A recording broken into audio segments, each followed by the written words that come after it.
Welcome to another episode of Toya Talks Wrestling. Today we're talking about Smackdown, November 15th, 2024. This was actually a good, let's talk about something. So they've started their tournament for the, United States Women's title. I think what they're doing is a triple threat match. So that's gonna be 4 triple threat matches. Tonight, or last night rather, it was Bayley versus Candice LeRae versus BFAB. Bayley advances, and I think she will go against whoever wins the match between Bianca Belair, Chelsea Green, and Blair Davenport.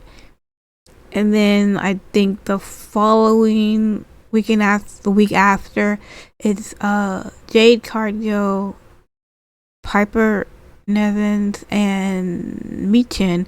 And then Naomi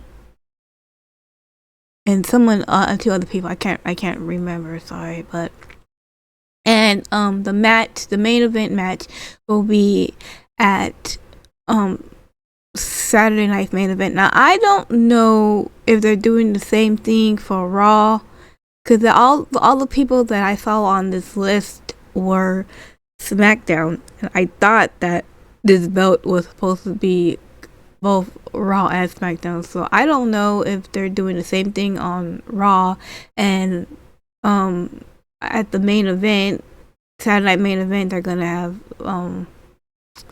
the Raw and SmackDown fight for the title. I'm guessing that's what they're doing.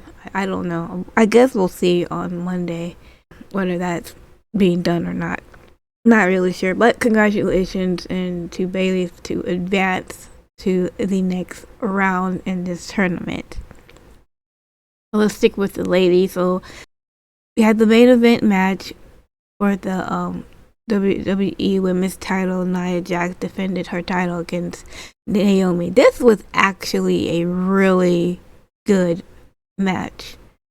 Really good match. I must say that Nia Jax, every time I see her in the ring, she gets better and better and better and better and better and better and better. Every single time. Like, she is like earning her keep. She's actually, like I said, I think she's probably a better champion than Liv Morgan. I think I mean, she's doing so much better. It's just she's improved so much. Like, she's improved so much, and it's like amazing to watch her these days. Anyways, like, there was a lot of close calls. I really thought that they might give it to Naomi. I'm like, obviously, I'm like, they're not going to, whatever, like that. This right here is just to fuel up the for the War Games. So basically, they had their match and everything else, and then they did like a clip of behind the backstage where Raquel and Liv Morgan, for some reason, was at SmackDown, and they were jumping Jade Cargill and Bianca Belair. And then Naomi pretty much had Nia Jax a couple of times in the pins and stuff like that, but Nia kicked out. And then here comes Tiffany Stratton. Tiffany Stratton comes and basically helps like Nia Jax a little bit while the referee was being distracted or something like that. And then that's when Bayley comes out and pretty much evens things out with like Tiffany Stratton and everything else like that, and taking care of her and all this other stuff. At the end, it turned out like Nia Jax ends up retaining the title after doing a amazing Samoan drop from the second rope to Naomi, and then did the Annihilator and ends up pinning well, not really sitting on her for the win, whatever. And I was just thinking, is Bayley gonna be the fifth person? Because I mean, I thought maybe it would be Rhea, because maybe Rhea will come back, and maybe Rhea would be the fifth person. But oh yeah, I forgot to mention that Candice LeRae also came involved and got attacked Bayley. So I forgot to tell you guys that as well. So yeah. So I don't even know what the War Games is going to be, right? Because on Monday you had basically Bianca, Jade, Naomi, and Io Sky attacking, these Nia, Raquel, Tiff, and Liv, right? And the only people we're missing was like Candice, and you would think Rhea Ripley is coming back because they said that she's making her return because she's returning a little bit earlier than expected.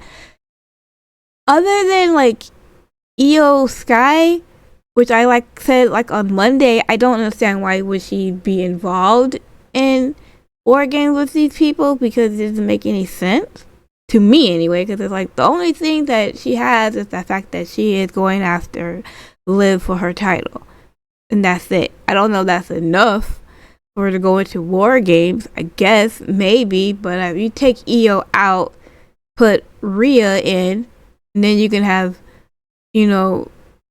the tag team champions, Naomi, Bailey, and Rhea Ripley. You can do that. I'm just saying, if Rhea Ripley is coming back, if she's gonna come back by Survivor Series, I don't know. If not, keep Io in and put Bailey in, I guess, and stuff like that. Like I don't know what they're doing. Obviously, they're setting up something for War Games. I just don't know who's going to be in War Games. I don't know who the 5th people are going to be in each War Games. I could probably tell about who's the 3 on one side, who's the 4 on the other side. I don't know, but like I said, I'm not really excited about it. I'm just saying, like, okay, it should be interesting. It should be pretty interesting. Another thing that happened, we had LA Knight doing a call out for who wanted to challenge him for his title, and Berto came out and they fought and everything else like that, and LA Knight ends up retaining his title. And then we had a return of Shinsuke Nakamura, who pretty much attacked LA Knight. I guess Shinsuke has his eyes on that title, or maybe he just has his eyes on LA Knight. I'm not really sure. He didn't really say anything. He just attacked him and then left the ring and stuff like that. So I said that LA Knight needed a new competitor. Maybe that new competitor is Shinsuke Nakamura. It's good to see him back. It's been a while. I think it's been a few months since we've seen him. So it's good to have him back. We had the Motor City Machine Guns defending their titles against the Street Profits. During this match, it ended in a disqualification because Tommaso Ciampa ends up jumping what's his face, Montez Ford, and attacking him, and just basically attacking Montez Ford and attacking Angelo Dawkins, and the match ends up being disqualified. Johnny Gargano comes out pretty much trying to stop Tommaso Ciampa, like, what are you doing, and stuff like that, and everything else, right? And Tommaso Ciampa ends up pushing Johnny Gargano to the ground and all that other stuff. And then basically it was like, we didn't talk about this, we talked about the tag title, and he's like, Tommaso Ciampa's like talking about tag titles, and he's really like, Tommaso Ciampa is angry because Johnny Gargano is pretty much friends with the Motor Machine Guns, and he's angry that the Motor Machine Guns became tag champion pretty much the first night they came back or whatever, and saying that how it was unfair and stuff like that, which I kind of agree with that sentiment. And basically pushes Johnny Gargano, and he leaves the ring, and he's pissed off and everything like that, and he's like, he's pretty much, Johnny Gargano's pretty much apologizing to everybody, and the Street Profits are like pissed the fuck off, right? They're like, what the fuck, right? And the Motor City Machine Gun's like, yo, that wasn't our fault, we didn't have nothing to do with that, right? Telling to the Street Profits, and the Street Profits pretty much just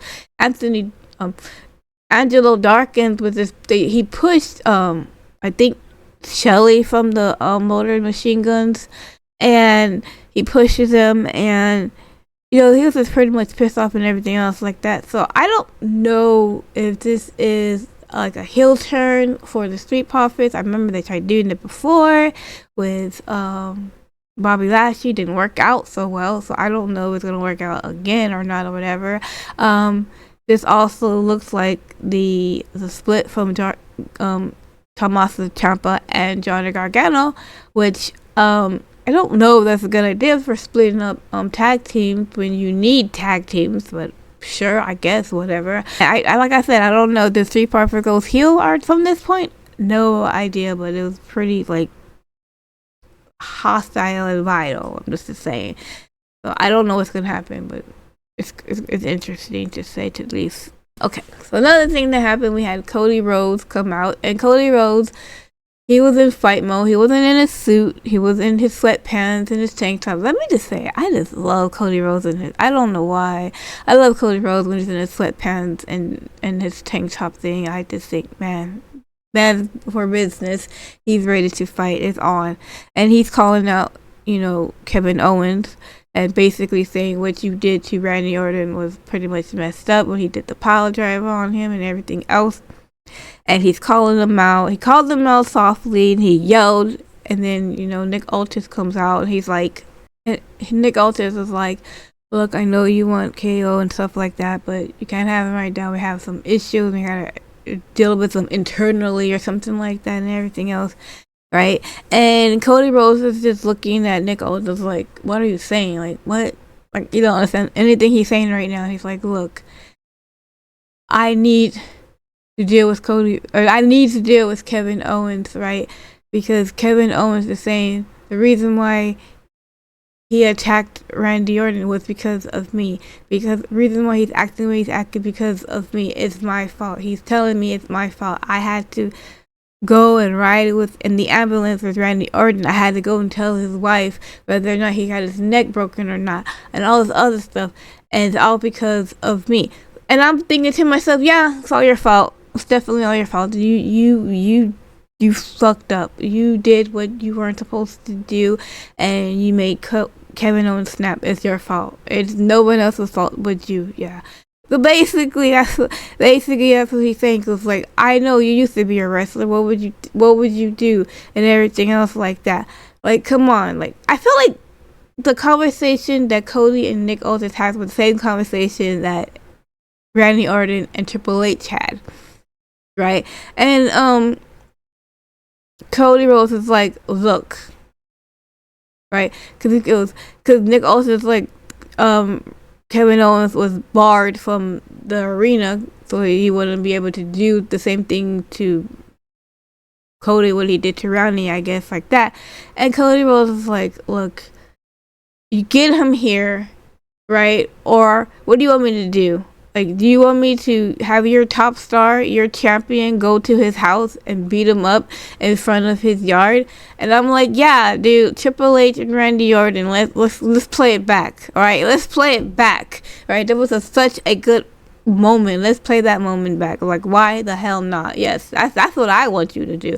I don't know what Nick wants you to do, but I definitely want you to go knock on his door and pull him out of his house and beat the crap out of him. That would just be awesome, right? That would just be amazing. He's like, but Cody's like, look, I'm gonna let you handle it. I'm gonna give you some time, but not too much time. And he ends up walking out of the ring. And then Nick Aldis basically calls Kevin Owens and told him, like, we need you like next week or something like that for the face-off with Cody Rhodes. And Kevin Owens like, oh, now you want me to come when the golden boy wants me around and stuff like that? It's like, last time I was in the ring with Randy Orton, I was doing my job. My job is to fight. That's what I'm doing. I'm doing my job. Don't get mad at me, all this other stuff. I'm just letting you know, like, I'm giving you a warning right now. Don't get mad at me when I do my job on Cody Rhodes. So I'm just doing my job and stuff like that. So, basically, they're going to have a face-off next week between Cody and Kevin Owens. Now, I will explain a little bit more about Kevin Owens and Cody Rhodes, like, Survivor Series, my guess, but I have to, like, talk about some other things first. I'll get to it there. So the last thing we have was the bloodline stuff. So you have Jimmy Jay and Sammy, they're pretty much trying to figure out who they're going to get for a fifth member because, as you know, on Monday, Rollins said no. Actually, he said hell no.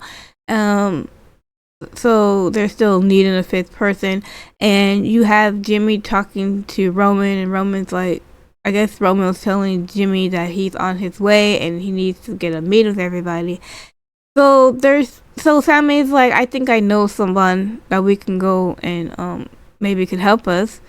And they come back and Jay is like panicking, like, man, we need a fifth person and everything like that. And Jimmy's like, what do you want me to do about it, right? And Sammy comes back and he's looking like, oh nope, we're gonna need somebody else because it's not looking good.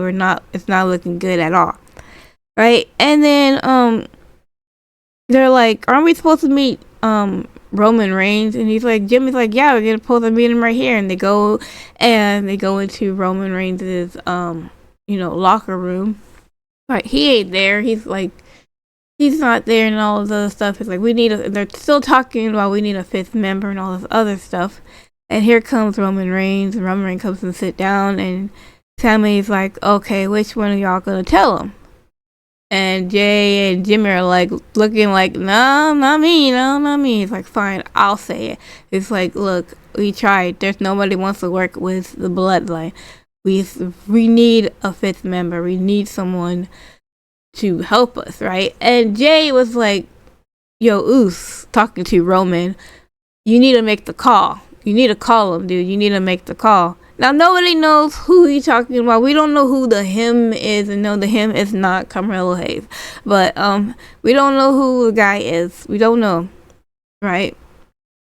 So then, after a while, they're saying this. They were in the locker room. There's a TV on the side, and the TV comes on, and you see Solo and the rest of the bloodline. You hear Solo's music, and what's his face? Roman Reigns is like ticked off right now, and he's getting irritated. You can see in his face. So then they switched over and they do a little thing, and they switched over to where Solo's walking into the ring with the rest of the 2-point Solo bloodline, and you have Solo basically, I don't remember, I think they were in Wisconsin or something like that, and he was like, yo, acknowledge me.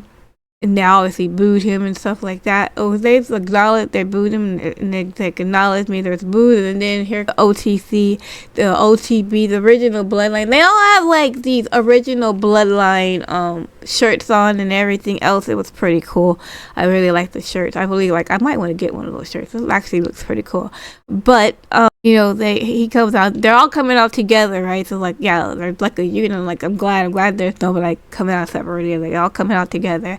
And they're walking towards the ring. You got Solo's bloodline in the ring. You got Roman's bloodline outside of the ring. They come up, they step onto the apron, and they get into the ring. And then it's on. No one's talking. No one's doing nothing. And they're just fighting, right? And it's fighting. Everyone is fighting and everything like that. And of course, Jacob was like 3 men in one, and he's pretty much dominating everything else.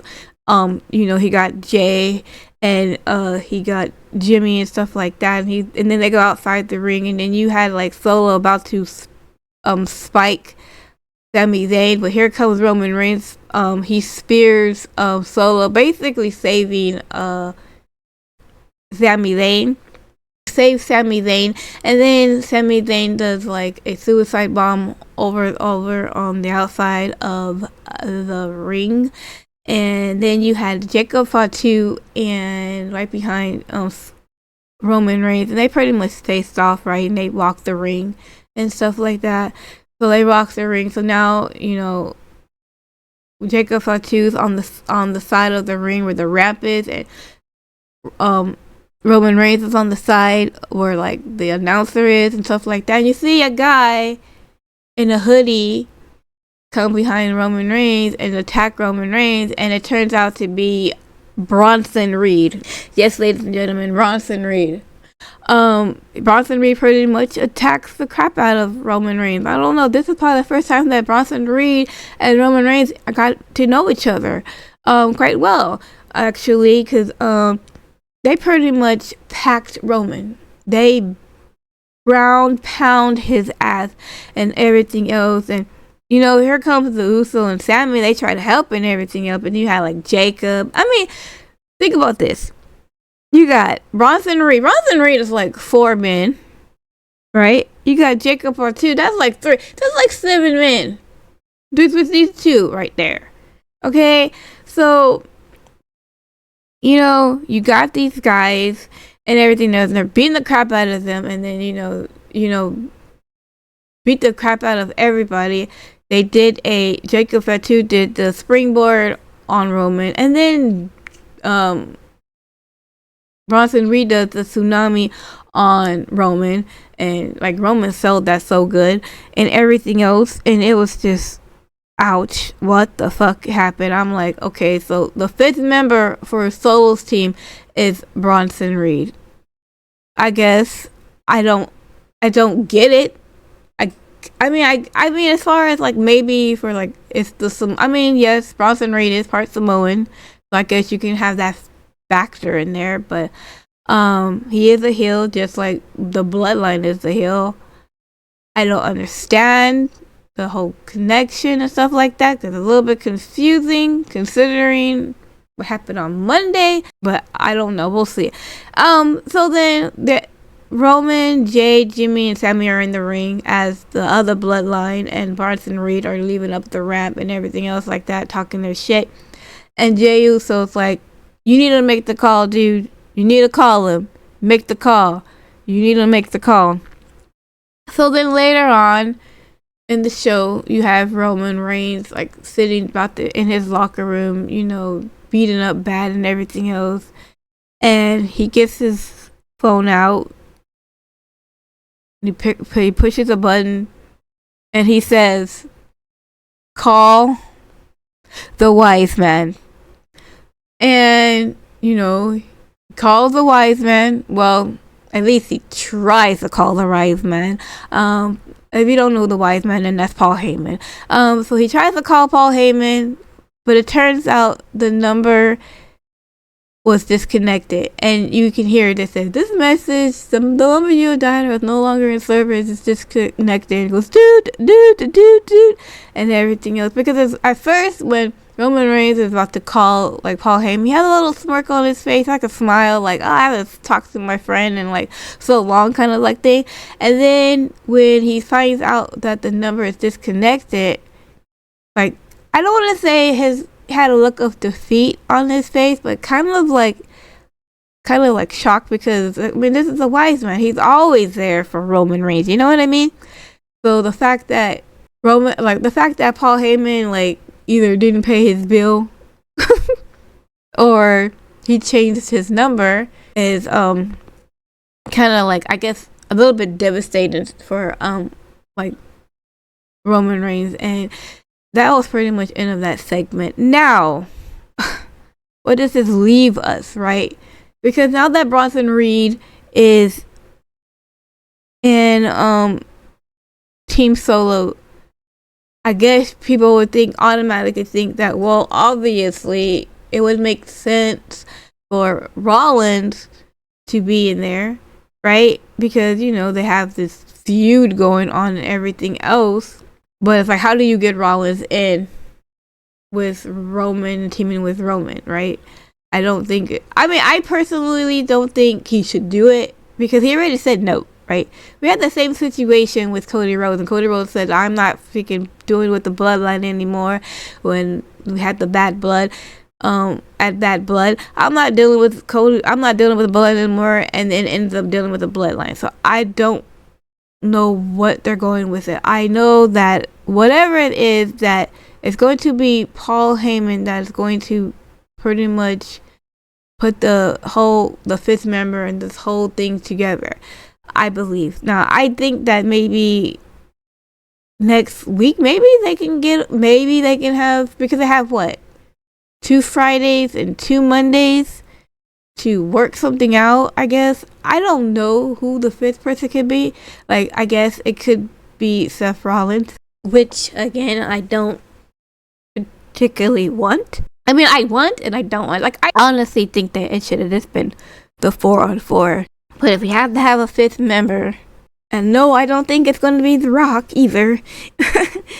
Now, I don't know who the fifth member is going to be. I would assume to be Rollins, but I don't know. I mean, I'd be surprised if it was like someone like unexpected, like CM Punk or something like that. That'd be crazy.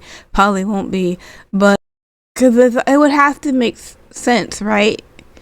But I'm just glad it's not Cody Rhodes and Kevin Owens. I'm sure Kevin Owens and Cody Rhodes are probably going to have a match, an unsanctioned match without the title on the line. Maybe that's going to happen at Survivor Series. We'll see after their face-off. But I'm glad it's not those two. At least it better not be. We don't know, but I'm sure it's not. But my only guess is Seth Rollins, because I can't imagine anybody else unless like do something like out of pocket or something. But we got to get Paul Heyman in, and Paul Heyman is basically going to fix whatever it needs to be fixed in the Roman bloodline. Yeah, I don't know. So I know that Bronson Reed and Seth Rollins have a match on Monday, and I do believe this Monday was pre-recorded because people are like, there's like spoilers out there and everything else. I didn't pay attention to spoilers. I'm just gonna wait until Monday. Like, I can wait. It's not really that big of a deal. So they have a match on Monday. Now, I don't know what could possibly happen.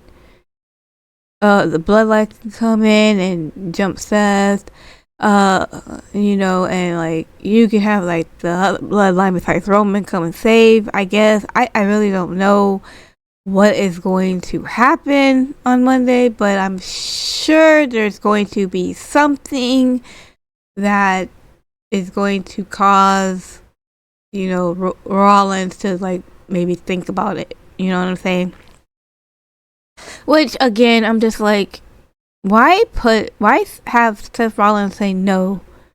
Just to put Bronson Reed in and have Seth Rollins to join. I'm not saying Seth Rollins is definitely going to join because I really don't know. I'm just saying it just makes sense, I guess, in a way. It's kind of like maybe like Solo is baiting Seth, or maybe Bronson Reed is baiting Seth. I don't know, but it's kind of like, why put Bronson Reed in a situation, his War Games with the 2-point Solo bloodline, if you're not trying to get Rollins as well? I don't know. I'm not really sure. I think it's going to be a great match. I just wish it would have just stayed 4-on-4. I mean, for all we know, Roman Reigns could get someone entirely different. Somebody new. We don't know. Because, I mean, I don't know. I just, like I said, I wanted to have old school versus new school. Now it's not that anymore. It's like I said, I'm getting less and less excited about the whole bloodline thing. Like, I think it's going to be a great match and everything else. I'm just like, ugh. Just kept it 4-on-4, but sure. Whatever you want, Paul Levesque. Anyways, yeah, we got Survivor Series coming at the end of the month, so that should be interesting. But yeah, I really don't know. But it was a good show. I really enjoyed Smackdown. I enjoyed it more than that Mike Tyson and Jake Paul fight anyway. Anyways, I guess I'll see you guys on Tuesday after the Raw show. Don't forget, I did post a funny, I posted a video yesterday about me laughing at the libs over Trump's winning the election. So you might want to go check that out. And other than that, enjoy the rest of your weekend. I will see you guys on Tuesday after Raw. Okay, bye.